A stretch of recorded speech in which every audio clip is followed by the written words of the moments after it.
The public has no sympathy anymore for these criminals, these terrorists, because they don't have any conscience themselves for the people of the country.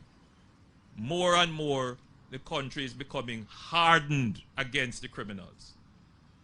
And that is a starting point for change in Jamaica. We can now safely say that the communities don't support the criminals. That the communities, if they could feel a high level of confidence, they would share more information. And you know what is happening? I'm sure the police is here. And the police will say that the flow of information from the public to the police has increased.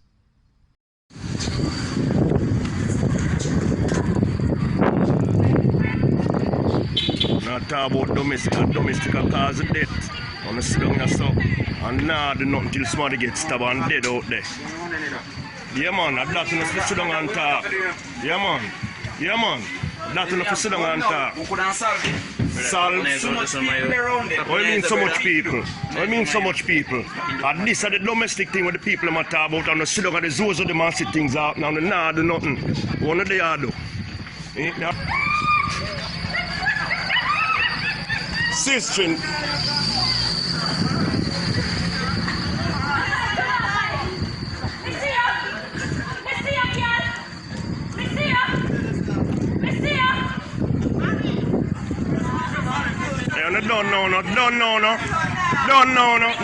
Nobody fling nothing over this. So people are behind her this. So. Don't know, man.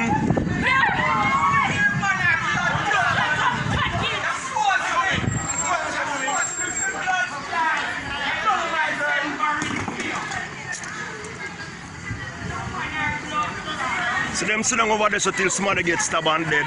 What them there for? No sit down not talk about no business about it. What down here for?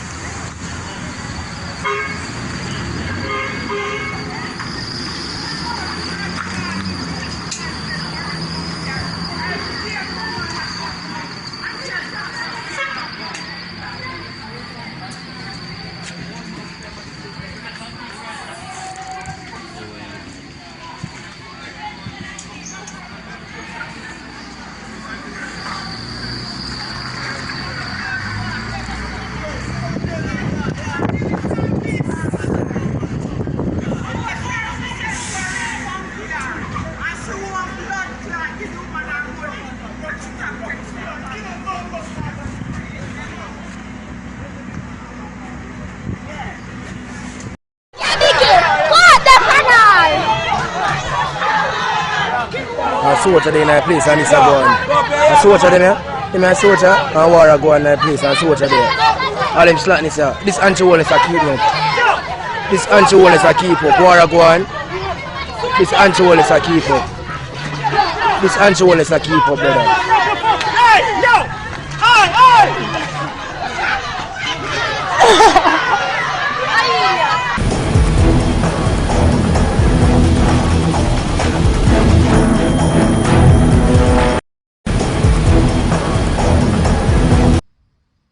Because the public is just simply tired of them.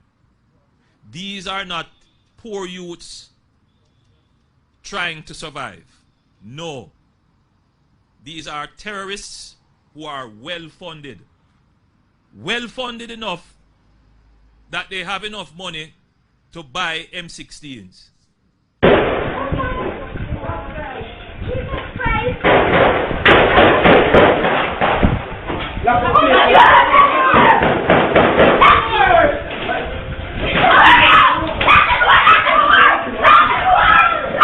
Crime that we are facing is not just random, arbitrary street-level crime.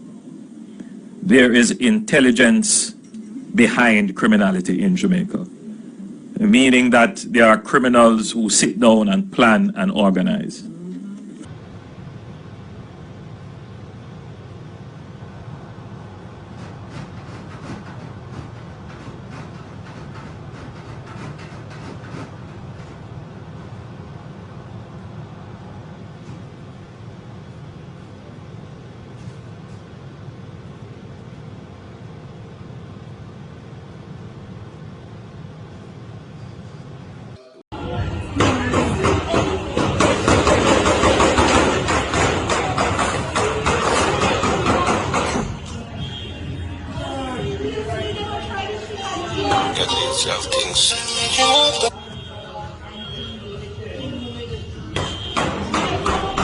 Come on, reverse, man.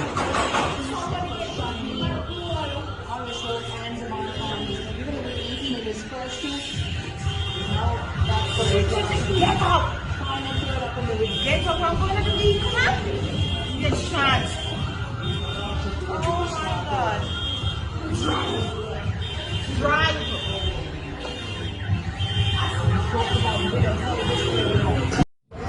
Life on the scene, you know. The man them take on the guardsman, them just a little while out of my place, Albion St. Thomas. Just a little while, man, them make off of the brings.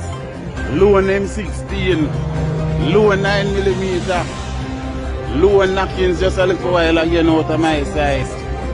Man, low and shelling again.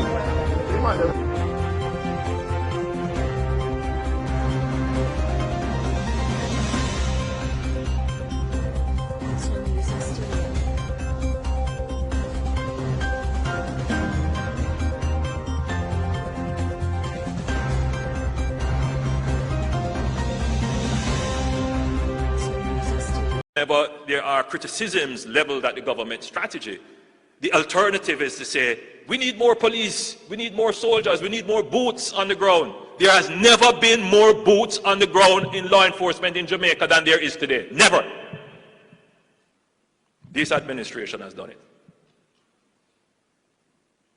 When we took over the administration of this country, the JDF was about 4,000 strong.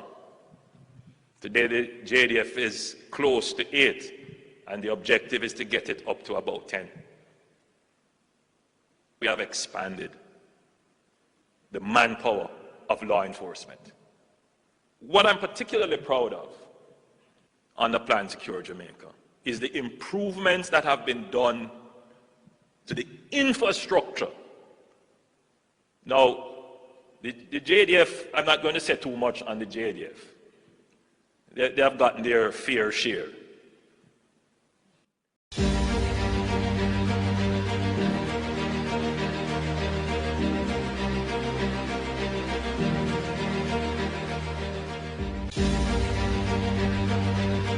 There are over 7,000 men and women in the Jamaica Defence Force who come from communities just like yours.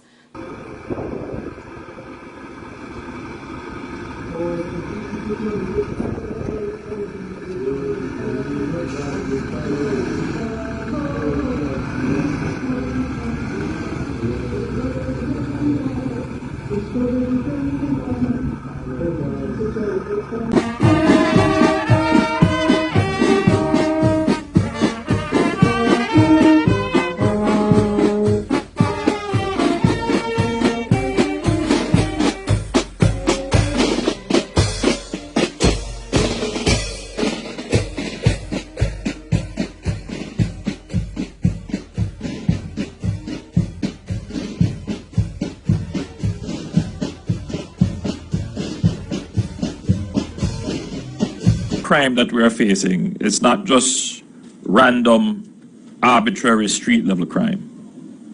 There is intelligence behind criminality in Jamaica.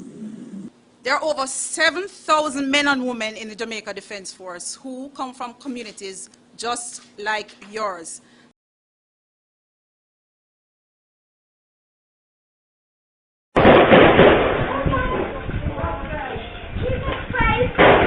From the JDF's perspective, our contribution to Jamaica's development goes beyond our support to the Jamaica Constabulary Force in internal security roles. That is but one of 10 main articulated roles of the Jamaica Defence Force. It is our view that our actions and strategic priorities in a number of areas of focus and national development underscores the importance that we attach to our role in contributing to Jamaica's long-term development.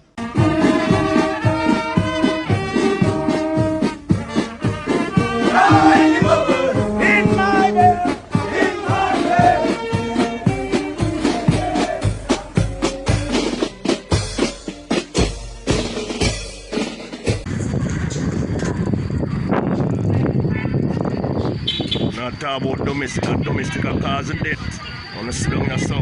And nah, do nothing till somebody gets stabbed and dead out there. Yeah, man, that's enough to sit down and talk. Yeah, man. Yeah, man. That's enough to sit down and talk. Solve. So much people around there. What do you mean so much people? What do you mean so much people? And this is the domestic thing where the people are talk about and the sit down and the zoos of the man sit things out now. Nah, do nothing. One of they are do.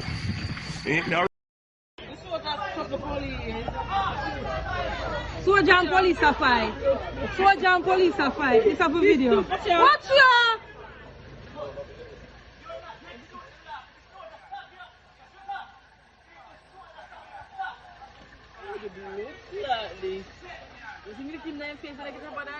Catch everything.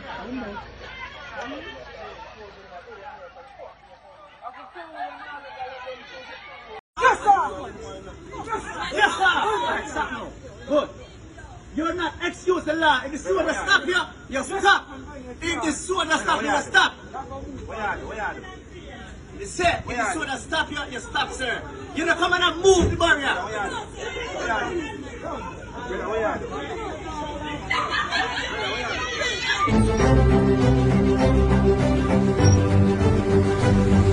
Zones of special operations remain relevant and in the current fight to restore law and order in certain communities. Lead, to borrow a phrase, the zones of special operations may be the best example of what we call proximity policing. They're very Tactics, the tactics employed by the security forces in the zones. There is a perception that essentially there are sedentary checkpoints across the zones where, you know, police and soldiers sit under a tent for many hours, well, on an ongoing basis, really. But there isn't really sufficient attention being paid to what may be going on in fairly close proximity to those checkpoints. And so you have flare-ups of intense violence, even in a community which has been under a zone for over 5 years. I mean, we've been hearing just recently the reports in Denham Town of, you know, serious violence, murders being committed, people being shot, and so on. And I get complaints, and neighbor, I have the same problem. Neighbor, I have the same problem. I have the same problem. I have the same problem. I have the same problem, but I don't have a Zozo. I don't have a Zozo where I am. I don't have 5 years of, I don't have 5 years of public resources being poured into the community to uplift the community. So I'm expecting better results in Denham Town. And because it's near to my constituency, what happens there impacts my constituency. People do traverse from Denham Town and come into parts of my constituency. People in Denham Town reach out to me. In fact, recently have reached out to me, and I'm more than happy to work with their elected representative to try and help to sort out whatever issues there may be. But my concern is in relation to the tactics being deployed. Why do we not have more patrols, you know, patrols on an ongoing basis so that the people see the security? Just a minute. Thank you, Madam Speaker. I'm just asking why we do not have a variation of the strategy to have more mobility in the communities on the part of the security forces, rather having them immobilized at checkpoints for hours on end. Many of them are on their phones, no doubt cramped with boredom because nothing is happening right there. But there are issues around in close proximity. They need to be mobile. They need to move around the communities and be seen so that there can be less, their activities or their sedentary lack of activities is less predictable. And, you know, whether they can be supported by cameras, you know, CCTV cameras, Jamaica Eye, can we see the rollout of those in these communities to be a further disincentive to the criminals? What about the use of drones to monitor what is happening, especially at times when there's a flare? It might not be all the time, because when things are quiet, it's not necessary. But when there's a descent into an episode which you know is going to result in reprisals and so on, unfortunately, you know, what tactics can be brought to kind of keep the peace and calm in those communities? I think that the security tactics that are being employed are inadequate. And it kind of brings the zones into disrepute when you see a situation where a community that has had hundreds of millions of dollars expended on it, on social improvements, social transformation, way beyond what is available to other communities which are in similar situations, and yet still violence continues to be a problem there. You know, one wonders, is this really working? And we want it to work. So I'm just questioning whether the security aspects of it couldn't be fine-tuned to make them more effective. So those are...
If you want to live safe in your yard, if you want to be able to fall asleep and let your door open, and wake up in the morning and still be alive, you cannot make the mistake of putting in the pain.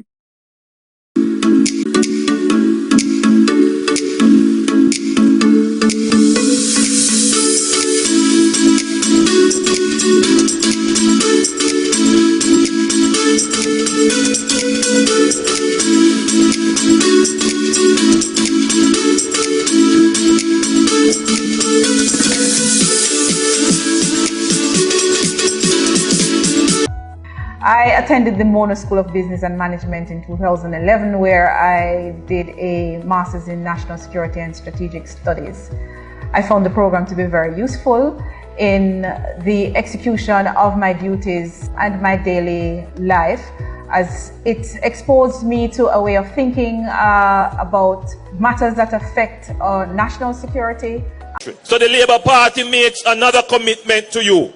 Unlike the PNP, who say nothing can be done about crime, the Labour Party don't share that view. We believe that there is a lot that we can do to solve crime in this country. There is a lot that we can do to bring down murders in this country. There is a lot that we can do to make you safer in your house and in public spaces.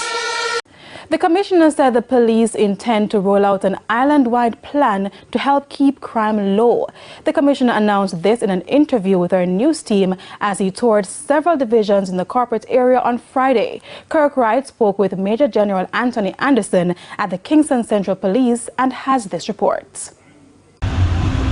The Commissioner says even with the 20% reduction in major crimes, the police are determined to reduce the numbers even further with a new security plan that's about to be unveiled. We have launched a series of special operations across the country. Each police division is launching a series of operations that are designed to impact criminals who we know are moving across the country but are in those locations and giving us some trouble. Major General Anderson says each division will have its unique plan. You know, part of our planning process is that the planning addresses the problems that exist in that particular area and that particular police division. So each plan is boutique. Each one is created for the purpose and fit for purpose. Absolutely. No two will look the same, but they will use similar tools and apply them in different ways. We asked the Commissioner about the continued attacks on beryllium guards transporting large sums of cash. The attacks have continued despite the implementation of new strategies between the police and the security company. The Commissioner expressed optimism that the plans will work. Once the things that we spoke about are implemented, it will go a long way in protecting those trucks, the members who ride on it, the guards who ride on it, and the money inside. But at the same time, as you're aware, we have arrested a number of persons who are involved in those robberies. So it's not a thing that you're going to do and necessarily get away with. As a matter of fact, you won't. This week, the police say they arrested a treasurer officer employed to Beryllium Security Company as part of their investigation into the attacks on the guards. They say the treasurer officer was found with about $500,000 in his possession. Kirk Wright, TVJ News. Divisional commander will be engaging the people on these matters. Obviously, the tactics we use, we really don't discuss them like this, but we will change our tactics from time to time. When you get settled too much in a rhythm, then the persons who you are trying to deter become accustomed to what you do. So it's good to mix up things and shake it up sometimes.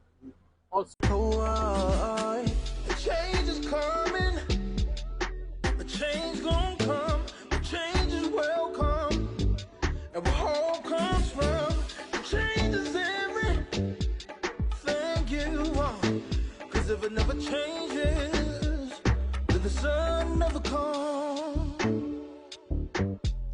the sun may never come. Things are working and working well. The teams are collaborating. And to the extent that we have to collaborate with the guard companies, we'll do that to get the results we need.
So the Labour Party makes another commitment to you. Unlike the PMP who say nothing can be done about crime, the Labour Party don't share that view. We believe that there is a lot that we can do to solve crime in this country. There is a lot that we can do to bring down murders in this country. There is a lot that we can do to make you safer in your house and in public spaces. If you want to live safe in your yard, if you want to be able to fall asleep and let your door open, and wake up in the morning and still be alive, you cannot make the mistake of putting in the pain. Interesting overview, Prime Minister, of one of the most critical challenges facing the country. But I put to you what your critics say. They say you promised the country safety and security when seeking office, and that you're failing to deliver. And I suppose the more direct question is, what do you say to the men and women in tough communities across the country who have to be ducking gunshots and they live in fear literally every second that they could die? Right, so without question, that was not a promise, that was a commitment, and we remain absolutely committed to that.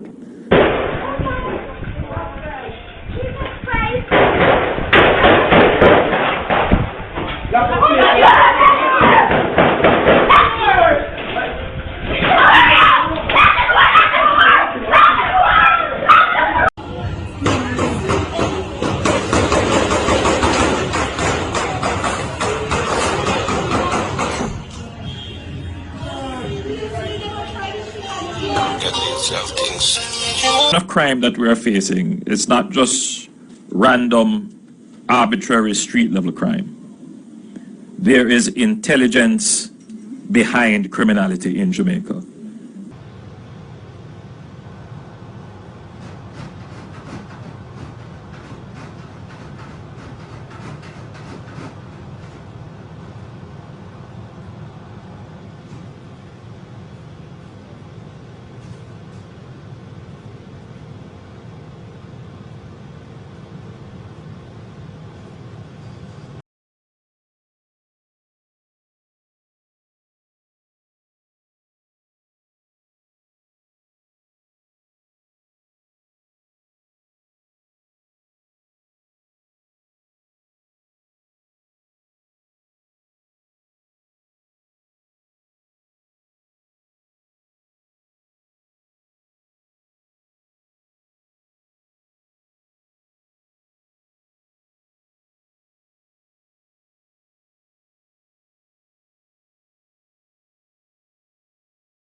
Life on the scene, you know. The man them take on the guardsman, them just a little while out of my place, Albion St. Thomas. Just a little while, man, them make off of the brings. Low M16, low 9mm, low knockings just a little while again out of my side. Man, low and shelling again.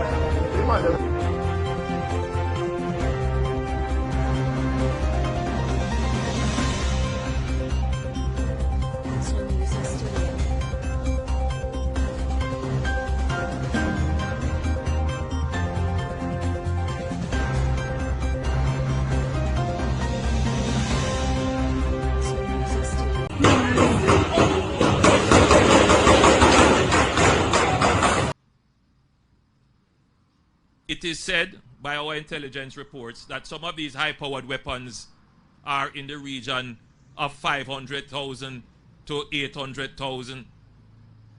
Very expensive. Which poor youth can afford that? And which poor youth in his right mind would get that amount of money and take it to go buy a gun? They don't mean anybody any good. They don't deserve the freedoms that law-abiding citizens have. Whenever there are criticisms leveled at the government strategy, the alternative is to say, we need more police, we need more soldiers, we need more boots on the ground. There has never been more boots on the ground in law enforcement in Jamaica than there is today. Never. This administration has done it. When we took over the administration of this country, the JDF was about 4,000 strong. Today the JDF is close to 8, and the objective is to get it up to about 10. We have expanded the manpower of law enforcement. What I'm particularly proud of on the Plan Secure Jamaica is the improvements that have been done to the infrastructure. Now, the JDF, I'm not going to say too much on the JDF. They have gotten their fair share.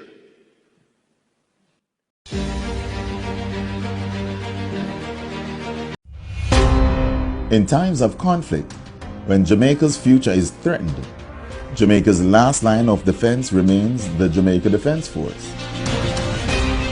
And at the center of that effort is the Jamaica Regiment.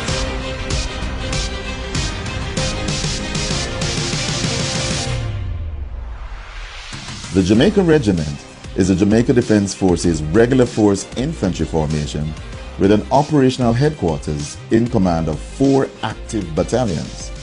The 1st, 2nd, 4th Battalions, the Jamaica Regiment, and the Combat Support Battalion. The mission of the Jamaica Regiment is to conduct offensive and defensive operations pursuant to deterring and/or defeating threats to Jamaica and her interests, and providing military assistance to the civil authorities. The regiment's mission reflects our collective purpose, but at the core of the regiment and our capabilities are our people. The men and women of the regiment are focused daily on being able to move, communicate, adapt, and effectively overcome current and emerging challenges. When the threat is closing in, it is the regiment who will be there in the vanguard.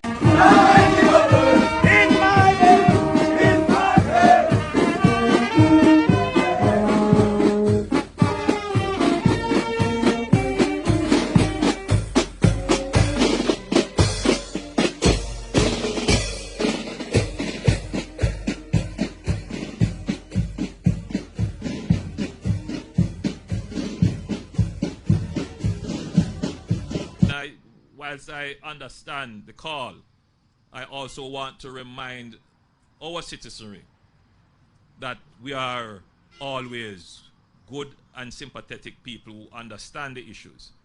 But the situation has reached this point now where we understand what you are saying, that the government needs to take serious actions against these criminal terrorists. Why would you get a chance, go overseas, you get some money, and instead of sending back book and clothes and fab,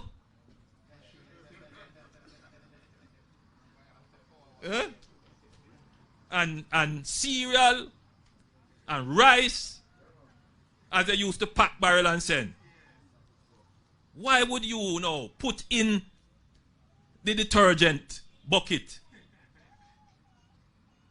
a part of the gun, and then in the cornflakes another part, and then in the rice another part? Why would you do that? To go kill off your brother and your friend that you went to school with? You don't mean us any good. And once the public starts to be of that view, that these little criminals don't mean us any good and they should be separated, then we are on our way to solve the problem, because they will not find safe harbor and comfort in the communities. They were only able to survive because you gave them protection. You saw what was happening and you kept quiet. You saw what was happening and you didn't share any information. But now I think most Jamaicans realize that if you keep quiet about this thing, it is going to reach at your doorstep.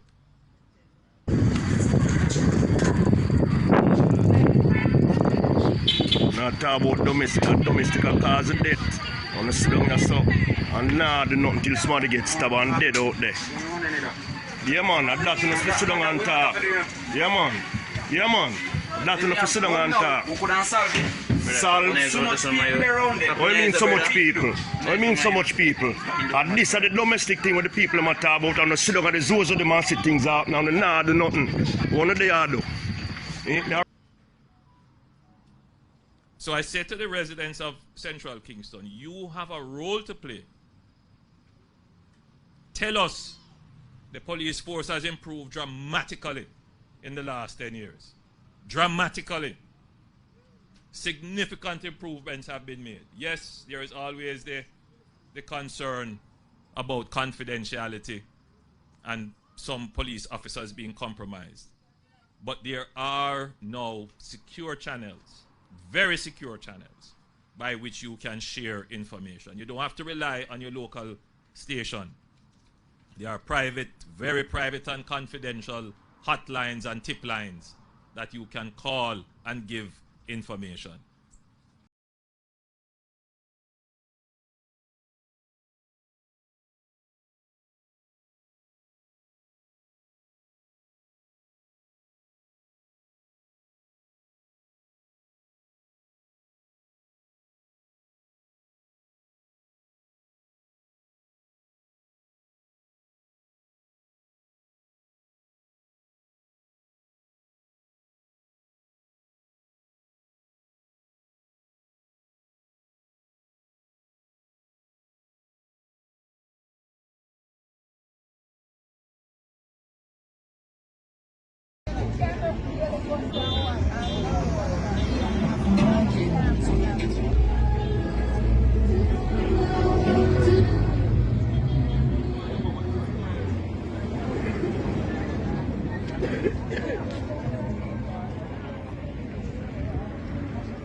You stop.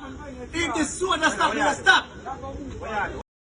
continues, looking at the JDF, residents and community interaction.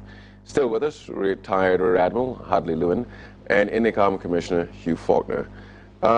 This kind of situation where you get in a tussle and it starts to escalate is very soon going to erupt into something more dangerous, and people are going to get killed over a minor offense. Right. And we have to fix that.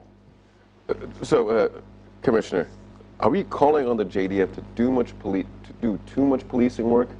And in fact, in recent incidents, the incidents occurred in zones of special operations.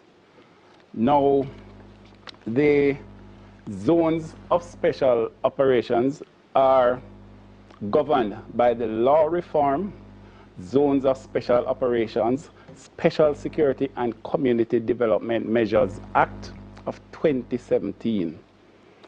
And Section 8 states, and it is posited on the principle of a joint command between the Jamaica Constabulary Force and the Jamaica Defense Force. It states, the joint command and every member of the joint force shall be persons who, in addition to their general training as members of the Jamaica Defense Force and the Jamaica Constabulary Force, are additionally trained in human rights, the use of force, and community development initiatives.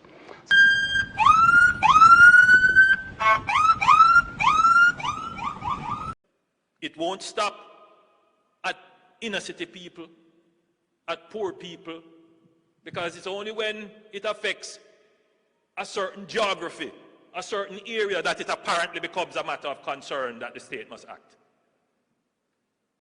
The government has spent on average $9.7 billion on capital investments in national security over the last 8 years since 2016, compared with approximately $3.2 billion over the 8-year period prior to 2016. We have invested 3 times as much in security than any previous administration. We can report significant progress in the build-out of our security forces. The JCF of today is not the same JCF of 10 years ago. By the end of the project, this administration would have significantly improved the built infrastructure of the JCF, improved the working conditions of its members, and the quality of service to the public. We are not bringing any consultants from abroad. We are not bringing any, police from abroad for us to model. This is all being done internally and locally. So, Madam Speaker, I wish to commend the Commissioner of Police and thank the hard-working men and women of the JCF for their committed effort and dedicated service to the country. Madam Speaker, I'll say a few words about the JDF as Minister of Defense and Chairman of the National Security Council. The JDF is critical to all lines of effort in Plan Secure Jamaica. Madam Speaker, it is a lack of understanding of how we must build these institutions. They are not just there to fight crime. Security is not just about crime. Security is about resilience. It's about recovery. It's about protecting your environmental assets. It's about protecting your borders, protecting your fisheries. And to do that, you need institutions like the JDF and the JCF with the resources and the capacity to be able to respond. They never had it before.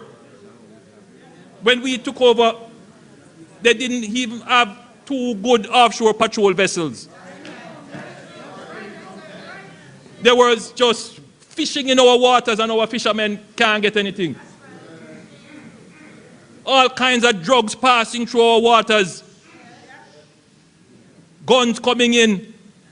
And that's why we build the capacity to be able to respond. So, Madam Speaker, the JDF continues to support the JCF in security operations generally and within zones of special operations. In the coming fiscal year, the JDF will take delivery of 2 additional offshore patrol vessels to strengthen maritime domain awareness and control over our territorial waters. Madam Speaker, The Jamaica National Service Corps, a program that is dear to my heart, remains one of our most critical post-school efforts for youth engagement. To date, 5,242 Jamaican youth have been trained through the JNSC. 3,447 have transitioned into the regular branch of service of the JDF. Graduates of the JNSC program receive certification, which gives them a competitive advantage in the labor market. The JNSC graduates some JNSC graduates have transitioned into the JCF recruitment program and other public sector and private sector entities.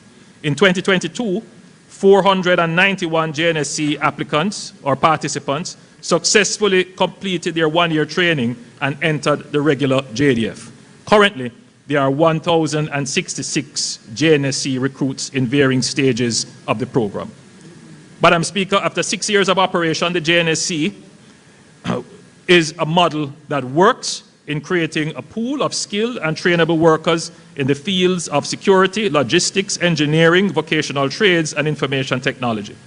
It is now time to scale up this program in a significant way as one of our strategies to reintegrate our unattached youth into the workforce and divert them from joining gangs. Starting this year, Heart NSTA Trust will increase its collaboration with the JDF JNSC to recruit an additional 2,000 youth to the program yearly. This is not only a security imperative, it is also an economic imperative as the country approaches full employment. We must ensure that our out-of-school population is directed into the workforce with work-ready skills, knowledge, and attitude. In a quick summary, Madam Speaker, Jamaica recorded 63 murders in 1962. But violence has always been a part of our history of enslavement and colonialism. As we emerge as an independent nation struggling to build our economy and overcome poverty and social inequality, violence became a pronounced feature of our social struggle through the use of politically organized and related violence. The association with violence, with politics, in some ways legitimized the producers of violence. The association with politicians legitimized violence producers. Though our politics eventually matured away from using violence, by then violence generally and organized violence in particular had become an aggravating feature of crime. Madam Speaker, I want to pause at this point. We have had success in treating with violence before. It happened when there was consensus, when we agreed that we could not allow the electoral system to be infiltrated and influenced by violence. And we agreed to form the Electoral Commission. We can do it. We can do it. Think about it. Elections from 72, 76, 80, well, 83, but 89, and into the 90s, they were violent. But we changed it. I offer, again, my hand in consensus. We have to come to a consensus on how to treat with violence.